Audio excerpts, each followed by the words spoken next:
Hi, welcome back to my channel. So this one's going to be just a classroom tour. I don't know how it's going to look, and I apologize in advance if it's a bit messy. I'm filming it completely myself by hand, so my arm is like this the whole time. So I apologize in advance, but I know quite a few people have asked to see different parts of my classroom. I've done a couple of quick tours on my TikTok and my Instagram Reels, but I just wanted to give you a full in-depth look into my room and just explain some components of it as well. So we'll see how this goes. You come in, you see the Frozen poster behind me. Up above, you also see the Monsters University and the Princess and the Frog poster. You then go over here and basically it's things like bathroom passes, where to submit work. I also have these things that I created, 3 steps to success and a 3 strike rules. Obviously, I have Jiminy Cricket in it because that's the type of person I am. And then over here, I have this inspirational quote poster. I also have things like reminders on how to write in the correct format that we use and just some like Disney images as well. You then go over here. I have an organized board. Obviously, I have Disney text and a Disney puzzle right up above it because I'm that extra. You then go across, I have this screen where I basically airdrop because our school uses Macs onto this so the students can see it. There's then another Disney puzzle that myself and my wife created, as well as 2 English literature posters because, you know, I am an English teacher. And then if you carry on, I have another board. I'm very blessed I have 2 boards, one for reminders and one for whatever I want to write. More Disney books on top. You then go across, there's then more English literature posters. And if you look down here, I'll zoom in on it. As you can see, I'm low-key starting to collect different Toy Story figures. And then that's the spare Rapunzel music box that I found as well. Next, we have my About Me board. And as you can see, I did it where I'm like, M, magnificent, R, reasonable, T, teacher, H, honest, O, original, M, majestic, A, awesome, S, sassy, Mr. Thomas. And then I also did this resume where I said like about me, quotes to live by, note to my students, my interests. And then I just really love these. No emailing after 5 p.m. I would like to eat my dinner. No tweeting in class, hashtag and your phone. Oop, that's me taking it away. No phones in class. If I can't text my wife, you can't hit up bae. And I do not have an Instagram. Follow my directions, not me. Which is so ironic because now they all follow my public Instagram. Up above, you have some artwork that I had from some of my students, some more Disney stuff. These types of writing posters were given to me by another teacher. I'm not going to lie. I just kept it because I was like, at least there's something English related in my classroom. And up above, you have more Disney artwork, obviously, because why not? I also have a Lion King poster. I have even more Disney artwork here. I have my Phenomenal work wall, which I basically just created because I was like, I want to do like a good work wall, but I also wanted to be Disney themed, so I called it Fin Nemo. And then I realized maybe if the O was there, it'd be a bit easier to see that it's phenomenal.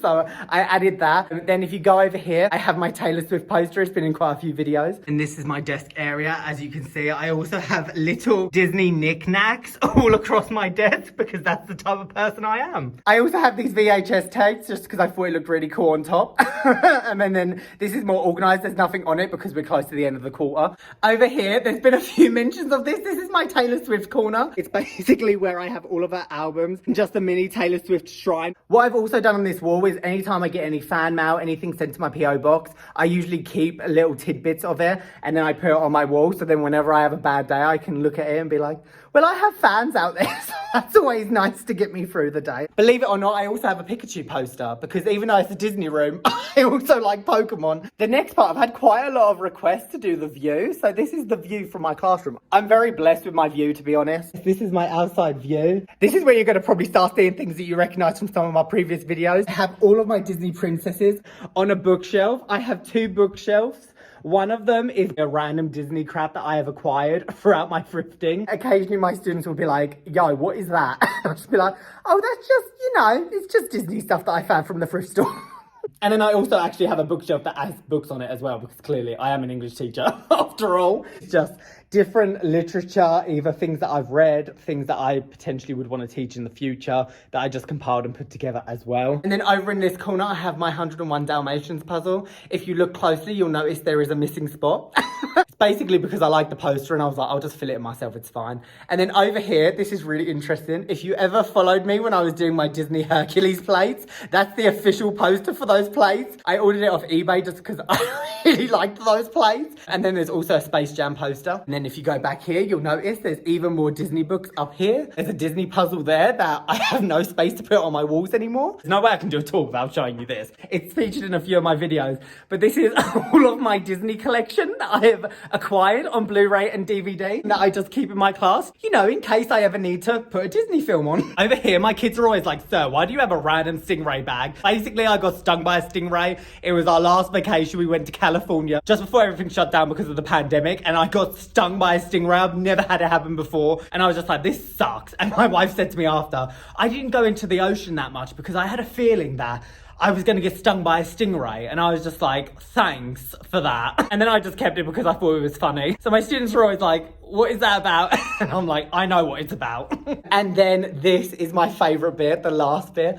It's my Disney wall. There is literally no theme to it at all. I just basically did it in this pattern and had to navigate around the fire alarm. So as you can see, I've got quite a few of the classics up here on my wall. As you can tell, it is a little bit crooked. This was the first thing I actually created when I first became a teacher. I spent the whole summer before I actively started going into a classroom and just looked around different thrift stores for different Disney things that I could potentially use, because this is a big classroom and I knew that I wanted to fill as much space in as possible. So I just went round. I noticed they were like 25 cents for one video, and it had this amazing artwork that had the summaries on the back. And I just really liked that because I thought, well, if I ever do a summary task with my students, it's really easy for me to use these as an example. And I just really like the way how it looks. It gives you that nostalgia, but it also allows you to like look, and it's like taking a journey through time basically. And that is my classroom. I'll do a quick pan just so that you can see it all once more. As you can tell, I have no space at all anywhere anymore.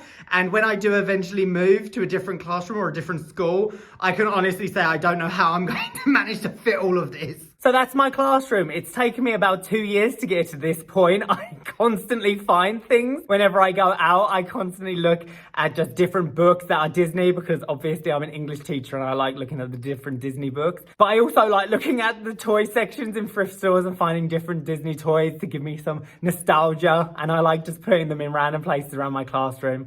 And my students coming saying like, yo, Mr. Thomas, is this one a new one? And pointing at the new things that I found. So I do quite like it. It gives a good conversation piece to my students and allows me to connect to them, especially this year where it has been so up in the air, in person, hybrid. So I just love it. And it makes me feel happy whenever I come in. Whenever I have a down day, I can look around my room and find something that brings me joy. And I know that's the same for my students as well. So I love having a Disney themed room. Thank you so much for watching. I know I'm a bit of a hot mess on my YouTube. I swear I'll get better. I really do appreciate any like, comment, subscription. It means the world to me. I really hope you enjoy this and I hope you have a great day. Thank you for watching.